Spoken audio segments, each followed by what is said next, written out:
tentang ahwal qulub, keadaan kalbu, ada yang bernama khatir. Khatir itu sesuatu yang melintas di kalbu. Ada yang lebih canggih dari itu, kita bahas malam ini. Namanya warid. Apa namanya? Warid. Warid dari bahasa Arab, dari kata warada.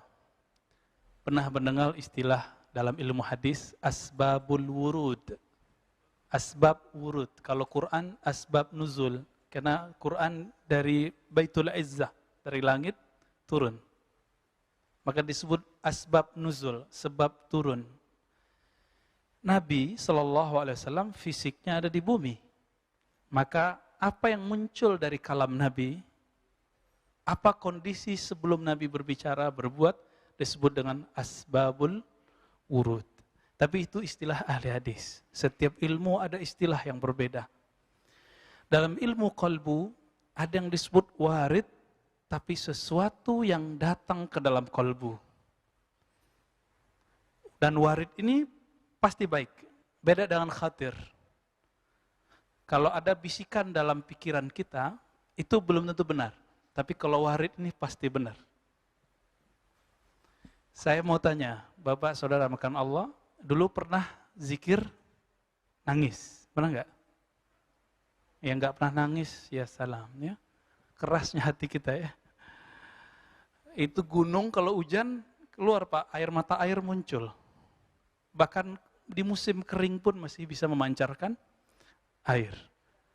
Kita setiap hari ketemu masjid, ketemu pengajian, buka YouTube, ketemu pengajian, tapi kok hati tambah keras? Apa yang masalah di situ? Maka kalau ada bisikan dalam diri, belum tentu benar. Ini rumusnya. Bisa jadi dari syaitan, disebut was-was. Contoh, kita ketemu orang, terus dalam hati, alirannya beda nih, pasti sesat nih. Nah itu was-was itu Pak. Ya. Atau ketemu orang yang agak soleh-soleh dikit, kita bilang, wah kayaknya wali ini. Belum tentu juga tuh. Ya, bisa jadi was-was dua-duanya. Ada yang disebut ilham. Ilham ini dari malaikat. Kita kan taunya ilham dari Allah. Enggak, Imam Qushairi, imam ahli hadis dan ahli qalbu di zamannya, mengatakan, tidak semua ilham itu dari Allah. Tapi kalau orang ahli qalbu menyebut ilham, maknanya dari malaikat. Kalau dari Allah, namanya wahyu. Apalagi istilahnya? Kalau dari Allah bisa juga disebut muhaddas. Muhaddas itu untuk wali, wahyu untuk nabi. Jadi bapak-bapak ini, itu kalau baca kisah Imam Syafi'i itu dapat muhaddas. Beda dengan muhaddis. Muhaddis itu baca teks. Lalu muncul makna dalam pikirannya. Kalau muhaddas, nggak perlu baca teks, muncul makna dalam dirinya. Di dalam Al-Quran disebut ilmu laduni. Nabi mengatakan, jika ada di umatku yang begitu, Umarlah salah satu orangnya. Jadi Umar itu berpikir, coba kalau perempuan berjilbab ya. Turunlah ayat jilbab. Coba kalau begini, ada 3 ayat turun, karena Umarlah yang bergumam. Jadi apakah duluan ke Umar atau ke Nabi? Kan Nabi yang dapat wahyu, kenapa Umar yang berkomentar? Nah ini yang disebut muhaddas. Apa namanya?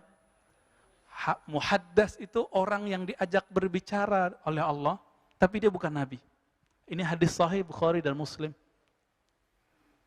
Ketika Utsman lagi duduk-duduk di rumahnya ada tamu. Tamunya habis jalalatan Pak di pasar. Lewat pasar, Suq Madinah. Pasar Madinah. Jelalatan itu mata orang. Sahabat Nabi, mata jelalatan, apalagi kita. Ya, ngaku aja Pak, kita jelalatan semua ini. Ya. Ini mau sesoleh apa aja muka kita, pasti suka ngelihat yang bening-bening, cantik-cantik. Itu normal. Tapi kita diminta untuk di atas normal. Kalau salah, ngaku salah di hadapan Allah. Gitu. Akhirnya orang itu ditegur oleh Utsman. Aku melihat ada kegelapan di matamu. bekas dari mata jelalatan. Sahabatnya protes, mau bela diri dia. Apa kata dia? Wahai Utsman, apakah masih ada wahyu setelah Nabi Muhammad sallallahu alaihi wasallam? Apa jawaban Utsman? Tidak. Ini namanya firasat. Jadi firasat, khatir itu satu grup. Karena mereka terlatih kolbunya, bening jiwanya, maka apapun yang muncul ke dalam jiwanya biasanya benar. Jadi para sahabat itu selangkah lagi Nabi, tapi Allah tidak izinkan. Apa kata Allah kepada Nabi? Ya, dalam surah Al-Ahzab, ya, bahwa Nabi Muhammad disebut khatam. Apa arti khatam? Penutup. Maka Nabi mengikrar itu. La nabiyya ba'di. Tidak ada Nabi setelahku. Gitu. Tapi apakah muhaddas masih ada? Ada. Sampai sekarang masih Pak. Kalau enggak kiamat dunia. Kalau tidak ada mereka, maka Islam ajarannya buntu, jadi kaku. Coba lihat hari ini. Jika Bapak, mohon maaf, Ibu, Saudara, Ikhwan Fillah, menemukan belajar agama kok kaku, itu kolbunya sepi dari kalam-kalam Allah. Meskipun dia baca teks tertulis. Nabi itu sahlah, disebut dalam hadis Imam Tirmizi, sahlah. Orangnya easy going, longgar. Enggak kaku. Dan ini sudah sering kita ulang, dan saya ulang lagi. Seseorang bertanya kepada Al-Bara, wahai Bara, apakah wajah Rasulullah itu kaku seperti pedang, tajam, menyeramkan seperti senjata? Dan kita, ini mohon maaf, perwajahan Islam hari ini apa? Kaku, kejam, menyeramkan. Itu perwajahannya yang dibuat di media. Siapapun tokohnya. Sepakat atau tidak sepakat kita dengan aliran tokoh ini, dengan manhaj aliran politiknya, itu urusan kita. Tapi emang semuanya begitu. Apa kata Bara? Lah, wajahnya seperti rembulan. Bulan enak dilihat atau perih dilihat? Enak dilihat. Maka Nabi disebut Al-Badar. Ya, sang rembulan purnama. Bapak saudara makan Allah, Nabi itu ketika menyebutnya, para ulama pewaris para nabi, yang diwariskan bukan baca kitab. Karena Nabi tidak bisa baca kitab. Jadi kitab yang saya bawa ini bukan pencirian ulama, ingat. Pencirian ulama yang hakiki, kalbunya bisa koneksi dengan Allah Subhanahu wa ta'ala. Jadi mudah nggak nyebut orang ulama? Enggak. Jadi pakai kopiah begini, terus pakai gamis kayak saya, bisa jadi ulama? Belum tentu. Kolbunya muhaddas atau tidak? Muhaddas atau tidak? Ya. Kolbunya pernah diajak bicara enggak oleh Allah? Dan dia merasakan kesadaran itu atau tidak? Para sahabat mereka terlatih. Terutama Ashabul Badar. Yang 313 orang itu. Makanya Nabi berani bersama mereka melawan kafir Quraisy. Kalau tidak ada bisikan itu, tidak ada power energi di luar batas manusia. Bayangkan Pak. Kafir Quraisy tangguh-tangguh, senjatanya cukup melawan 313 orang yang kafir 1000. Ini lagi puasa, tanggal 17 Ramadan harus berhadapan sama orang yang tidak puasa. Logika bodoh kita mengatakan gak mungkin menang. Tapi logika muhaddatsun, logika orang-orang yang kolbunya bisa koneksi dengan Allah, tidak, beda. Ini yang disebut matematika Allah, ya, al-hisab al-ilahi. Jadi penghitungan Allah itu beda, bukan hitung orang. Gitu. Maka ini kabar baik plus kabar buruk. Kenapa kita sebut kabar baik? Ternyata kita nggak usah takut meskipun kita sedikit. Tapi kabar buruknya, ya kita sedikit Pak. Gimana, siap nggak? Yang muda-muda nih ya, kalau umurnya panjang ntar nih. Siap nggak? Antum sedikit berhadapan dengan yang banyak. Sama-sama pakaian Islam. Sama-sama berserban nanti itu. Satu mengkafirkan, satu enggak. Nah, antum tahu siapa yang saya sebut. Maka siapa nanti yang akan menjadi Ashabul Badar? Yang hatinya penuh dengan rahmat Allah. Siapa yang nanti yang disebut musuhnya Islam tapi dari dalam? Yang di dalam kolbunya ada kebencian bahkan kepada orang yang membaca la ilaha Allah. Hati-hati, ini saya udah kabar-kabarin begini udah lama. Dan ini akan muncul, Pak. Cuma karena perbedaan politik, orang nanti bisa bersimbah darah. Sekarang baru pakai mulut, verbal, dan tulisan. Tinggal lihat saja nanti. Kita nggak mau mendahului takdir. Kita tunggu saja takdirnya. Dan ini sudah digariskan oleh Allah Subhanahu wa Ta'ala. Dulu sahabat Nabi dibunuh oleh Khawarij. Khawarij ini berserban, Pak. Khawarij itu baca Quran, baca sunnah. Tapi dia mengkafirkan sesaudara muslim. Hati-hati. Siapapun yang mengkafirkan sesama muslim, maka dia musuh kita. Dia musuh kita. Apa kata Nabi? فَإِذَا لَقِيتُمُوهُمْ فَاقْتُلُوهُمْ. Kalau ketemu mereka, فَاقْتُلُوهُمْ. Faktuluhum saya bingung menerjemahkannya. Yang pintar bahasa Arab, coba terjemahkan itu. Faktul, apa dia? Uktulu. Bunuh mereka. Kok lebih sadis? Kenapa? Karena mereka jika dibiarkan lebih sadis membunuh kita. Maka bunuh di situ. Ini disebut hadisul qadha. Hadis mahkamah pengadilan. Yang boleh memutuskan bunuh cuma orang-orang yang punya kekuasaan.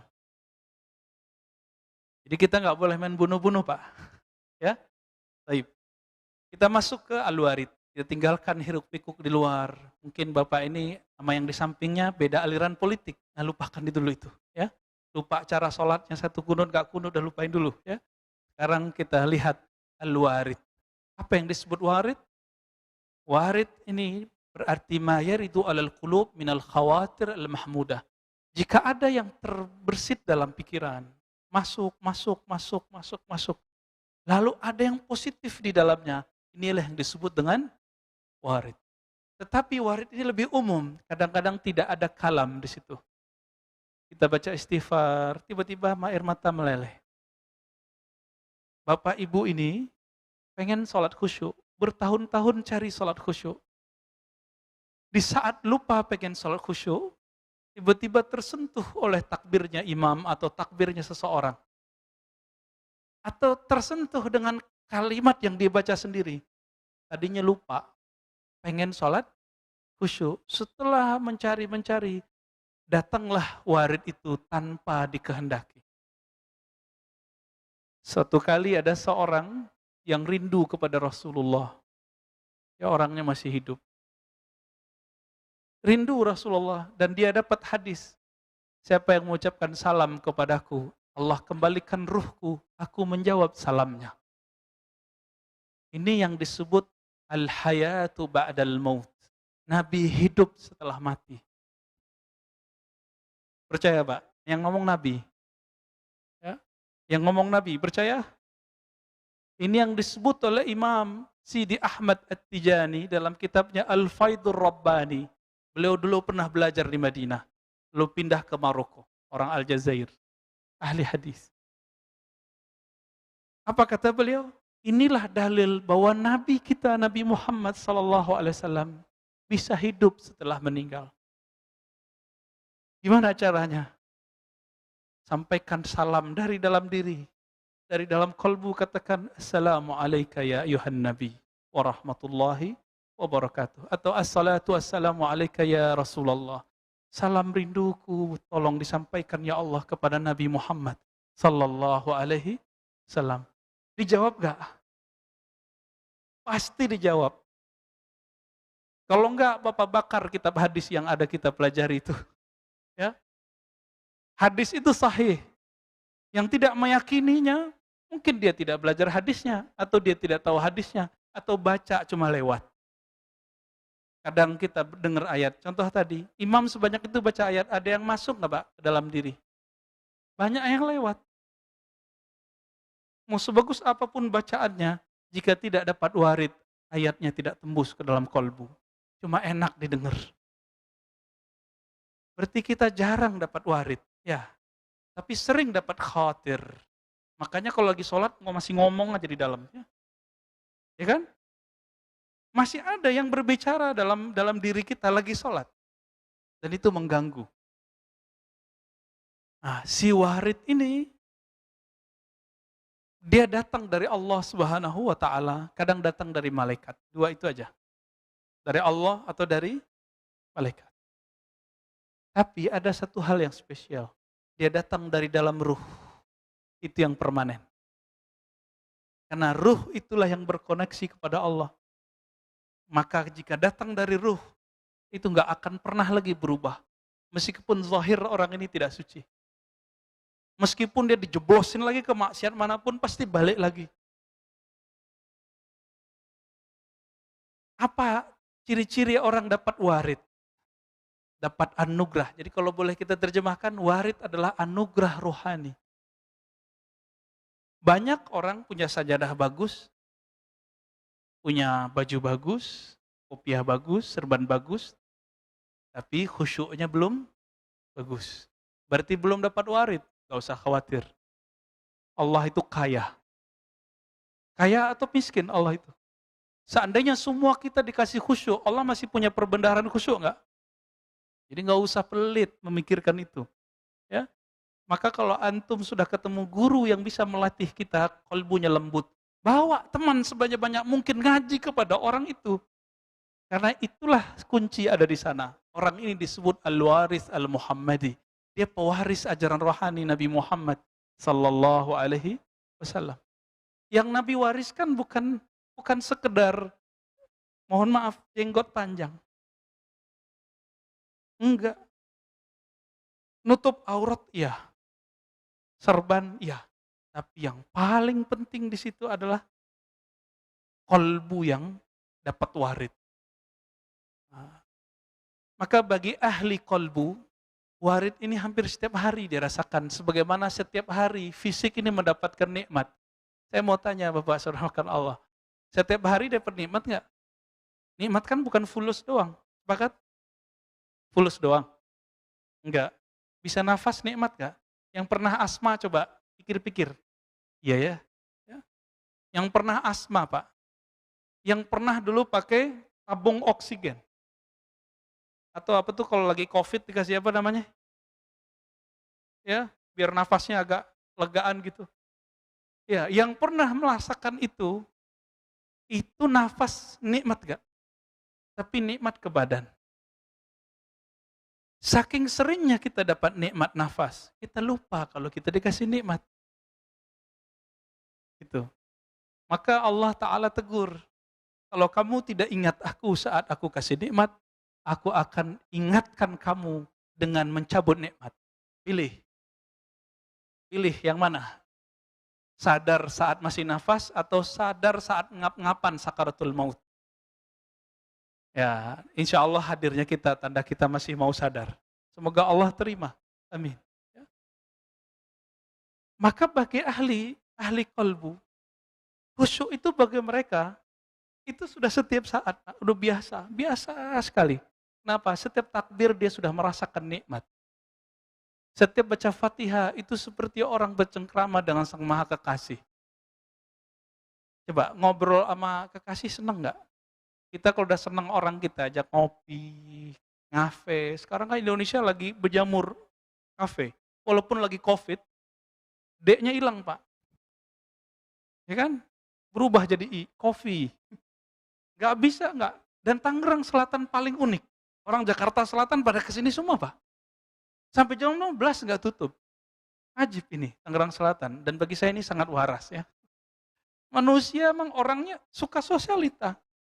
Kita sedang bertemu, sedang ngumpul, sedang ngobrol. Itu manusia. Selama COVID kita nggak jadi manusia Pak. Selama shock 3 bulan, 4 bulan, 5 bulan pertama, kita nggak manusia lagi. Ketemu nggak salaman. Kayak curiga sama orang, wah ini dia bawa virus nih. Virus. Manusia macam apa itu? Ya. Cukuplah COVID itu mengenai fisik kita, tapi jangan mengenai kolbu. Berarti warid tertunda. Maka mohon maaf ya, itu rumah saya walaupun nggak besar, semenjak COVID pertengahan Ramadan sudah buka pintu Pak. Nggak ada lagi pakai protokol. Nggak ada tuh, aman-aman aja alhamdulillah. Ya, tapi kita nggak takabur, kita tetap jaga diri ya. Selesai kita cuci tangan segala macam.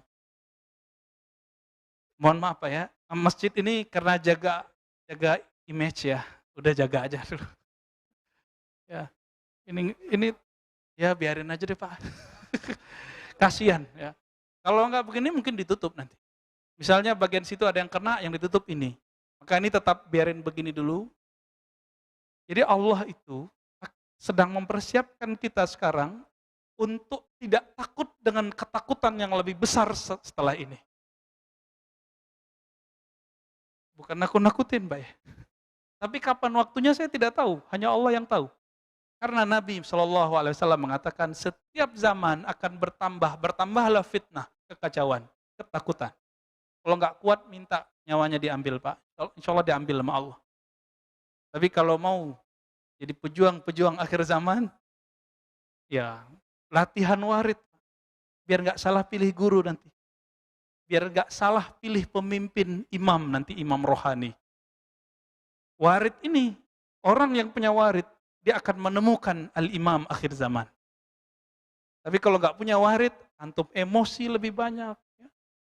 Suka nyerang orang lain, suka mencari kesalahan orang lain, beda sedikit, hantam dengan verbal, hantam di status-status sosial, sosmed. Nggak dapat warid. Baru warid mau datang, muncul kalimat kotor. Mau ustadz dia, mau kiai dia, mau sholat 1000 rakaat tiap hari. Kalau antum memelihara kalam-kalam kotor dalam ini, nggak dapat warid. Nggak akan dapat. Gimana baru muncul dia kacau lagi.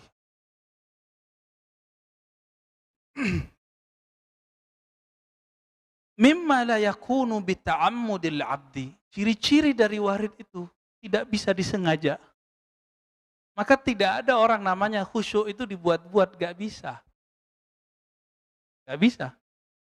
Lalu bagaimana menerjemahkan hadis meskipun dia dhaif, sudah naik jadi hasan li ghairihi? Apa kata Nabi? Bacalah Quran, wabku alaih. Bacalah Quran dan berusahalah kamu menangis. Bisa nggak Pak nangis? Nangis di situ nunggu warid. Nunggu warid ini. Jika kamu tidak sanggup menangis, belum terlatih menangis, fatabaku. Maka, ini terjemahannya ada 2. Di beberapa buku saya baca, orang menerjemahkan berpura-puralah menangis. Itu nggak tepat. Fatabaku artinya kondisikanlah rohanimu seakan-akan engkau menangisi dirimu, ya Allah. Quranmu aku baca, kenapa qalbuku tidak tersentuh? Itu yang disebut fatabaku, bukan pura-pura nangis. Ini yang nerjemah gak pernah nangis kalau lagi baca Quran itu kayaknya. Jadi orang menafsir, menerjemah belum tentu benar. Nah, ini kata kunci. Kalau kita bawa ayat, ajarkan kepada orang, ayatnya benar. Isi yang kita ajarkan tidak ada jaminan kebenarannya. Meskipun antum bilang ini hadis sahih, ini kalam syekh fulan, imam fulan. Itu kan kalam orang, bukan kalam Allah. Al-Qur'annya benar. Kesalahan Khawarij dulu, Khawarij yang bunuh Sayyidina Ali, yang mau bunuh Muawiyah tapi tidak berhasil. Yang bunuh Utsman. Apa kesalahan mereka? Pemahamannya diletakkan sesuci ayat yang dia baca. Maka kalau ada orang beda dengan paham dia, dianggap beda dengan Allah dan Rasulnya. Ini ciri-ciri Khawarij. Jangan sampai di masjid ini ada seperti itu. Jangan sampai. Mau dia jamaah, mau dia imam, mau dia ustadz, muallim, guru, bahaya Pak. Itu tentara Dajjal di akhir zaman. Tentara Dajjal itu ciri-cirinya satu itu, menghalalkan darah sesama muslim. Jadi jangan dikira antum sering dicekokin, tentara Dajjal itu Yahudi, betul.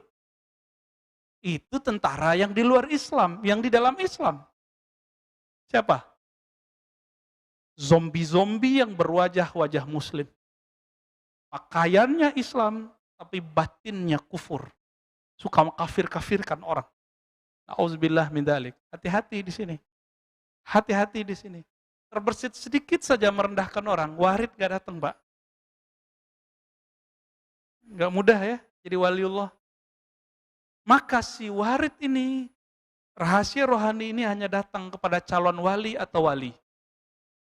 Kalau khusyuk yang datang kepada kita lagi sholat, sudah dia konstan. Dia sudah jadi wali Allah. Minimal wali umum. Jadi jangan senang dulu. Saya bisa nangis nih, belum tentu walinya wali permanen.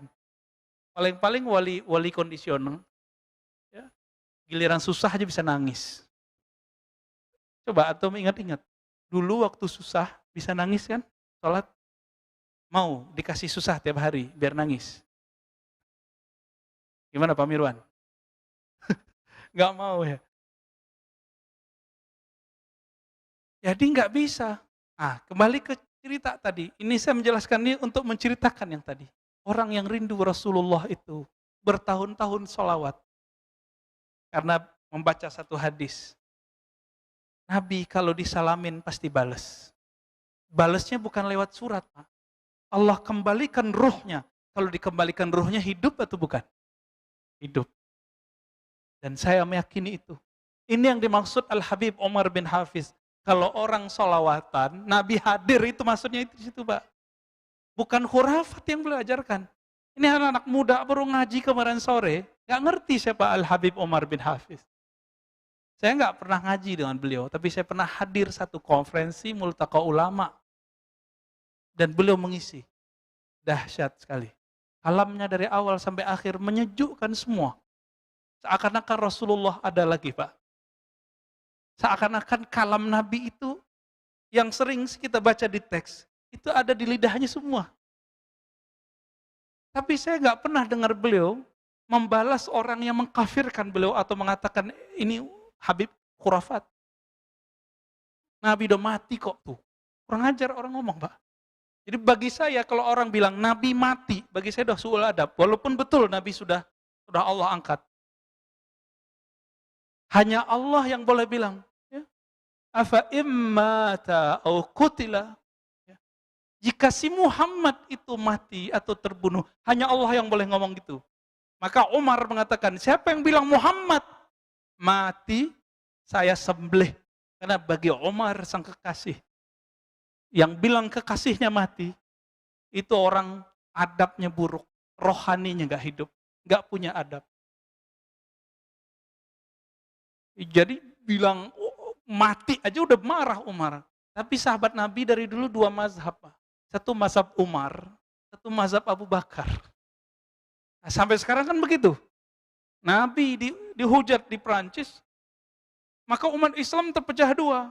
Ada yang pengikut Umar, ada yang pengikut Abu Bakar. Kita nikmati aja itu ya. Yang penting jangan main penggal-penggal aja, Pak. Di Perancis itu saya menyaksikan 2016-17 Allah perjalankan ke sana. Gak bayar 1% pun. Dibiayai oleh lembaga Korps Dai Dompet Doafa. Saya gak bayar sedikit pun, Pak. Diundang oleh orang KBRI. Saya sesekali jalan keluar. Setiap kali ngisi pengajian duha, itu mulailah orang-orang imigran dari Suriah, dari Irak, dari mana-mana itu keluar, Pak. Kira mereka cuma beberapa. Satu kali saya pulang jam 2 malam. Di sono maghribnya jam 10. Jam 3 ada subuh lagi. Jam 3 ada subuh lagi, Pak. Saya pulang jam 2, diajak ngopi sama salah satu sahabat kita, Pak Muhammad Abduh dan Sayyid Andi Abdul Qadir. Ya, satu orang Betawi, satu orang Makassar. Ahli kolbu, ahli zikir. Ketika kita jalan, saya melihat ada satu tempat terbuka, itu orang Islam yang dari mana-mana, yang nggak punya kartu, itu pada di sana semua. Tidur di atas aspal. Tapi tidak ada ditangkap oleh negara Prancis. Terus yang punya surat lengkap, itu dikasih duit oleh negara Prancis. Kalau kita kalkulasiin, lebih banyak yang dibantu daripada yang tidak dibantu. Akhirnya Eropa kewalahan. Jadi antum kalau tinggal di Eropa, punya surat lengkap, itu hak dapat duit dari negara persis seperti penduduk asli. Cuma nggak boleh nyoblos. Maka saya berpikir dulu, semoga Prancis menjadi pusat Islam nanti di akhir zaman. Itu kita mimpinya begitu. Ternyata kejadiannya kayak kemarin. Dan yang kemarin siapa yang paling rugi? Bukan Macron, bukan bangsa Perancis, tapi orang Islam yang lagi imigran, orang-orang Aljazair, Maroko, Tunis yang tinggal di sana. Dan kabar gembiranya apa, Pak? Di sana agama orang secara kultur, ini bukan agama ideologis, agama kultur, Katolik. Tapi gereja-gereja pada mati suri. Masjid-masjid nggak ada semegah ini. Masjid itu basement. Ada ruko. Maka itu inspirasi saya buat ruko tempat pusat zikir. Ruko kita jadiin pusat kajian. Dekat kampus UIN, kampus II. Ketika kita masuk ke bawah ruko, itu orang penuh sholat di mana-mana.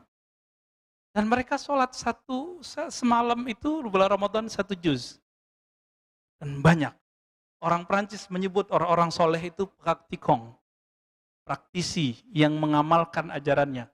Setelah dihitung secara kasar oleh teman saya yang lama di sana, lebih banyak muslim yang mengamalkan ajarannya daripada non-muslim. Maka kita berpikir ini nanti akan berubah ini. Akan berubah ini. Tapi dengan kejadian kemarin, saya khawatir dengan saudara kita di sana. Islamophobia. Saya punya paspor, hilang Pak. Pergilah kita ke kantor polisi. Kantor polisi ruko, gak sebagus kantor polisi di Indonesia. Tapi waktu masuk saya kaget. Tapi gak berani foto, ada CCTV. Ada di situ kalimat. Kalau diterjemahkan lebih kurang hati-hati terhadap jihadis. Lalu saya ngobrol dengan orang-orang di sana. Maksudnya orang Prancis anti-Islam, anti-jihad atau gimana? Enggak. Mereka itu sudah punya pemetaan. Mana Islam yang moderat, mana Islam yang teroris. Tapi Syekhul Azhar tolak istilah itu. Islam mana ada teroris. Nah ini yang lagi diperkarakan oleh guru-guru kita di Al-Azhar. Ya, Syekh Ahmad Thayyib. Coba ganti diksinya. Islam tidak teroris. Kalau orang mengaku Islam teroris banyak. Tapi Islam tidak pernah teroris. Jadi mereka sudah tahu Pak petanya. Tinggal diksinya ini yang salah. Gitu. Nah, kita doakan. Siapa tahu Eropa nanti menjadi negeri hijau. Negeri kita, negeri umat Islam. Amin ya rabbal alamin. Baik, kembali ke warid. Ketika seorang yang merindukan Nabi ini, setiap hari Jumat, sholawat, sholawat, sholawat. Satu kali dia sudah tebar sejadahnya. Mau sholawatan, sholawat. Jadi jam 10 sebelum Jumatan, 1,5 jam dia bersolawat. Kira-kira dapat berapa nggak tahu, nggak dihitung. Hanya ingin menikmati bagaimana mengenang Nabi Sallallahu Alaihi Wasallam. Baru saja sajadah ditebar, ya tiba-tiba dia ngantuk. Belum sholat, belum sholawat. Ngantuk keras tiba-tiba datang. Alat hitung zikirnya jatuh, badannya pun tepar. Sajadah baru ditebar. Apa yang terjadi? Selama 1,5 jam itu, orang ini seakan-akan hadir di majlisnya Nabi, serba hijau seperti di Raudhah. Tapi ketika dilihat dirinya ada di depan semua orang yang ada. Di samping Rasulullah SAW. Tugasnya ngapain? Nabi duduk sejengkal lebih tinggi darinya. Nabi jelaskan satu kalimat, orang ini menjelaskan. Nabi jelaskan satu kalimat, orang ini menjelaskan. Disebut pensyarah hadis. Penjelas penafsir kalam Nabi Sallallahu Alaihi Wasallam. Sampai ada dialog lah antara mereka. Tiba-tiba waktu Jumat sudah dekat dan terbangunlah orang ini. Ketika bangun, dia cari Allah hitung zikirnya. Saya belum sholawat. Saya belum sholawat. Lalu kemudian dia sholat. Wudhu, sholat. Tiba-tiba dia ingat, mimpi apa aku barusan? Ternyata ini yang dimaksud oleh Imam Kusyairi. Pengen ketemu Nabi. Udah disengaja, nggak dapat. Giliran ketiduran, belum sholawat. Tapi udah berapa tahun orang ini beramal setiap Jumat. Sholawatan selama 1,5 jam. Tidak kurang. Sudah lebih dari 5 tahun. Di tahun kelima, bukan dia lagi yang mengucapkan salam kepada Nabi. Nabi datang ke dalam alam ruhaninya. Dan Nabi mengatakan, Ru'yal mu'min juz'un min 46 nubuwah. Mimpi ketemu Nabi adalah salah satu dari warisan-warisan kenabian. Sallallahu alaihi wasallam. Ini jangankan kita Pak, kiai aja belum tentu ketemu Nabi. Ya, ustadz, doktor aja belum tentu mimpi ketemu Rasulullah. Jadi kalau antum menyesalkan ustadz, saya sudah banyak sholawat. Berapa tahun sholawatnya? Paling baru kemarin sore. Ya, udah ngitung-ngitung zikir. Udah mulai ngeluh. Ingat, sekali saya ngeluh, saya udah banyak zikir, kok belum ketemu Nabi? Itu dimulai dari awal lagi Pak. Siapa yang ngomong? Nabi SAW. Nabi SAW mengatakan dalam hadis Imam Muslim, kullu da'watin mustajabah, malam ya'jal. Semua doa, semua kehendak hamba, Allah pasti tunaikan, sempurnakan. Dengan satu syarat, tidak tergesa-gesa. Lalu sahabat bertanya, wahai Rasulullah, apa yang engkau maksud tergesa-gesa? Nabi menjawab, ayyaqulal abdu da'autullah wa lam yujibli. Seseorang mengatakan, aku sudah selawat, aku sudah zikir, aku sudah doa, kok belum dikasih juga yang aku mau. Maka kalau ada orang ngomong begitu, dia ngulang Pak dari awal. Kok begitu? Itulah hukum rohani. Setiap hal ada hukumnya. Setiap ilmu ada disiplinnya. Ya. Maka beliau mengatakan, kadang-kadang warid itu ada yang berupa waridu sururin. Kadang-kadang kalau orang zikir, salawat, tiba-tiba ada rasa bahagia di hati. Itu ciri-ciri kita sudah dapat warid paling ringan. Inilah yang dimaksud ayat ala bidzikrillahi tatmainnul qulub. Ketahuilah, jika engkau menyebut nama Allah, kalbumu tenang. Yang merasakan ketenangan sudah dapat warid. Gampang toh? Tapi waridnya baru sederhana. Ketenangan jiwa itu, dia nggak ada batasnya Pak, dia unlimited. Semakin besarlah rasa itu, semakin besarlah waridnya. Jika melewati batas dirinya, baru itu nyebar ke orang di sampingnya. Apa maksud saya melewati batas diri? Kalau dia masih bisa nahan, air mata nggak berlinang. Badannya belum bergemetar. Tapi kalau sudah tumpah melewati batas fisiknya, air matanya berlinang. Kalau dia jadi imam, tiba-tiba dia terisak. Atau tiba-tiba dia baca Quran syahdu sekali, padahal bacaannya biasa-biasa aja. Satu kali ketemu seorang guru, baca kulhu aja baca salahnya Pak. Tapi kolbunya, isinya adalah kul wallahu ahad itu. Allah Esa. Hanya Allah di kolbunya. Kita minta doa. Orang dari Jakarta datang ke sana. Minta, Tuhan tolong doakanlah kami. Beliau pandang saya, yang jago doa mah Ar-Razi, ya bisa bahasa Arab dikit-dikit lah. Saya bilang, Syekh, yang diharap sekarang doa antum, bukan doa saya udah kebanyakan, dan banyak juga yang gak jelas. Terus gimana? Kita kasih isyarat, langsung beliau buka. Baru baca bismillah Pak, beliau bergemetar nangis, semua yang hadir di tempat itu menangis. Padahal cuma baca bismillah. Kenapa bisa baca bismillah? Bikin getar. Beliau bergetar, melewati batas matanya, akhirnya mata semua orang pada nangis. Nah, inilah hebatnya kalau ketemu sama ahli kolbu. Ini yang disebut oleh Imam Qushairi. Kalau ingin mengobati kolbu, bertemanlah dengan orang soleh. Soleh itu bahasa Arab, bukan penampilan. Soleh itu kesamaan luar sama dalam, itu disebut soleh. Salihun arti bahasa Arab artinya nasibun. Sesuai yang di dalam ini dengan apa yang di luar ini. Bapak coba rasakan. Setiap malam di sini ada pengajian. Kok beda-beda ya? Karena ada ustadz yang berbicara dengan warid. Ada ustadz yang berbicara dengan wirid. Ada yang dengan ya, ada dengan teks aja. Ada yang dengan tarif. Ya, salah satu sahabat kita mengeluhkan, mengundang seorang ustadz, minta DP 5 juta. Ya, kecil sih Pak, bagi orang berduit. Tapi bagi jamaah wong cilik di kampung, 5 juta itu besar Pak. Gak usah jauh-jauh, sekitar Tangerang, Selatan Depok, bahkan tengah Jakarta, masih ada nggak panitia maulid? Dan itu kita malu Pak, sebagai orang Islam. Nangguk duit di tengah jalan. Antum malu nggak? Nggak dikasih kasihan. Bingung mereka. Nggak seperti di masjid ini. Masih banyak nggak duitnya? Ya, kayaknya udah mulai merosot juga ini. Ya, jangan-jangan nangkuk juga ntar Pak deh. Apa yang terjadi di situ? Maka antum yang kalau ada di antara yang hadir ini, diam-diam nyamar jadi jamaah, padahal ustadz. Berkah bagi antum mau mendengar. Kalau diundang, mau kemana aja, yang penting dia pertama ngundang, kita masih bisa datang. Datang. Semoga Allah berkahi. Ya. Ini mohon maaf, Allah menyebutkan, ya, ittabi'u man la yas'alukum ajra. Ikutilah orang yang tidak bertarif.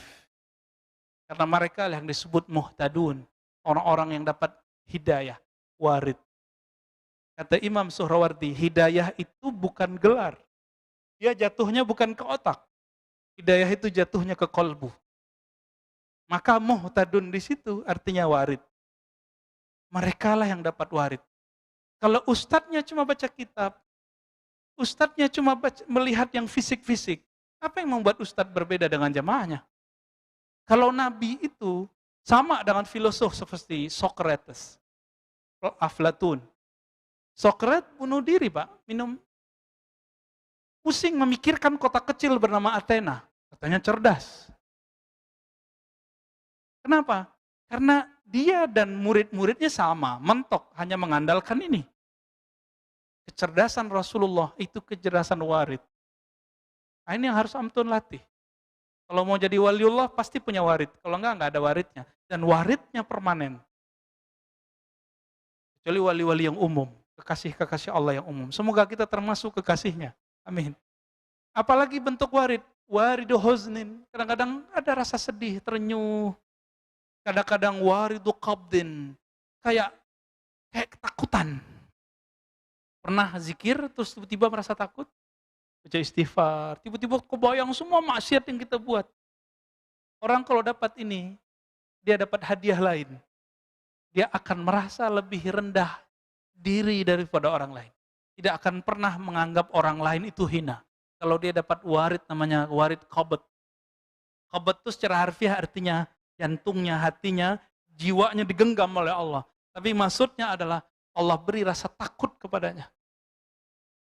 Pernah nggak ngerasain? Zikir terus ada perasaan ketakut gitu. Itu bukan setan, Mbak. Cuma karena antum nggak punya guru rohani, dikira itu setan. Ya, ada teman kita mengamalkan zikir. Jadi zikir itu ada yang umum, seperti obat ada obat yang bisa dibeli di Indomaret, di warung-warung kelontong. Ada obat yang harus pakai resep dokter. Zikir itu ada yang jadi obat, ada yang menjadi nutrisi. Kalau dia zikir obat, dia harus diresep oleh ahlinya. Itulah rahasianya kenapa muncul angka-angka dalam zikir. Nabi ajarkan angka-angka itu. 33, 70, 100, bahkan lebih. Abu Hurairah mewiridkan jadi nutrisi 12.000 setiap malam. Sudah jadi nutrisi, bukan jadi obat lagi. Karena kolbu Abu Hurairah beres. Dicobalah oleh beberapa teman kita. Dari dulu kita ketemu teman begitu. Bukan 1-2 orang. Ya, semenjak saya dulu di kampung saya sampai di sini. Mengamalkan zikir yang harus diresepkan oleh guru disebut ijazah. Disebut talqin zikir. Dikamalkan tanpa izin. Apa yang terjadi? Datanglah warid qabd. Warid apa tadi? Rasa takut. Bergetarlah badannya. Dia kira itu syaitan. Akhirnya muncullah. Ada salah seorang ibu-ibu dulu mengatakan, ajaran Ar-Razi, ajaran setan. Masa saya mau sholat badan saya merinding? Loh, saya belum izinin dia ngamalin itu? Dia amalin. Ya? Kita nggak kasih resep, Pak. Dia coba-coba. Itu kejadian. Ya, kejadian. Wawaridu bastin, terkadang warid itu bast. Hati dilapangin. Rasa husnuzon aja sama orang. Semua orang dipandang baik. Nah ini bast. Dunia kak lapang gitu.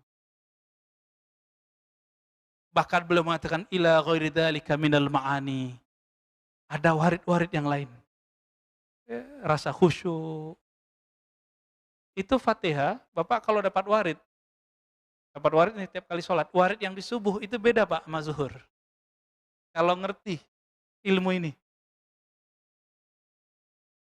Kita belajar Fatihah dulu waktu kecil, udah tahu terjemahannya, tahu tafsirnya. Tapi kalau dapat warid, nanti beda-beda makna. Maka disebutlah surat ini surat pembuka, kemana aja bisa masuk. Mau ke ayat tauhid masuk, mau ke ayat doa masuk, ayat akhlak masuk semua. Itu Al-Fatihah. Ini yang disebut warid. Nah, Bapak Saudara Allah, jika ingin memelihara nur di kolbu itu, maka sebagaimana kita untuk sholat fisik punya guru, baca Quran yang fisik berguru, bener gak? Kalau enggak pernah bisa enggak tanpa guru lalu bisa baca Quran? Itu fisik Pak, ada kertasnya, ada hurufnya. Diri kita ini separuh adalah alam gaib. Kalau enggak punya guru mengarungi alam gaib itu, kira-kira jadi apa?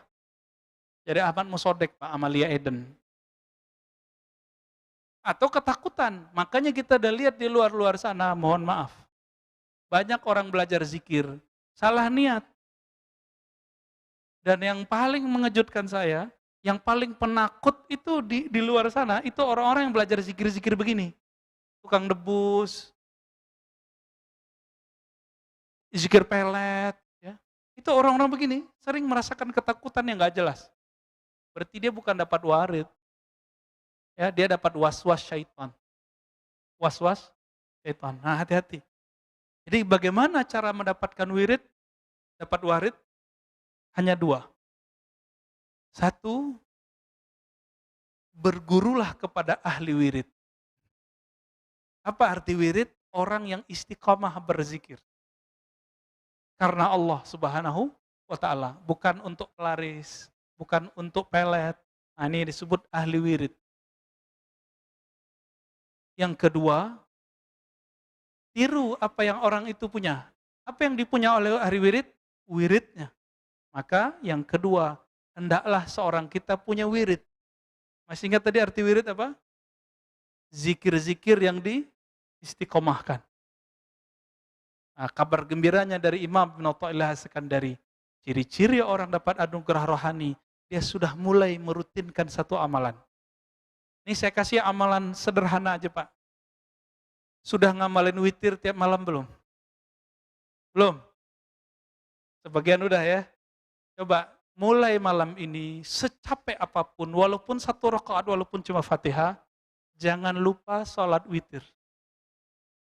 Kalau ketiduran, kecapean, ganti besok. Karena ciri-ciri orang punya wirid, ketika ketinggalan target-targetnya di malam hari, dia ganti di siang hari. Dalilnya ada dalam Sahih Bukhari dan Muslim. Ya, bahwa Nabi SAW ketinggalan wirid malam melakukan ba'da subuh atau sebelum zuhur. Udah, amalin itu ya. Sholat witir. Semoga kita menjadi hamba yang dicintai Allah. Innallaha witrun yuhibbul witra. Allah itu witir, mencintai pelaku pelaksana sholat witir. Allah maja'alna mimman ahabba ilaik. Ya Allah, jadikan kami orang yang mencintaimu. Masukkan ke dalam diri kami nama-namamu, sifat-sifatmu, dan beri kami cahaya sehingga kami dapat menikmati warid-warid rohani darimu. Rabbana atina fid dunya hasanah wa fil akhirati hasanah wa qina adzabannar. Wassallallahu ala nabiyina Muhammad walhamdulillah. Assalamualaikum warahmatullahi wabarakatuh.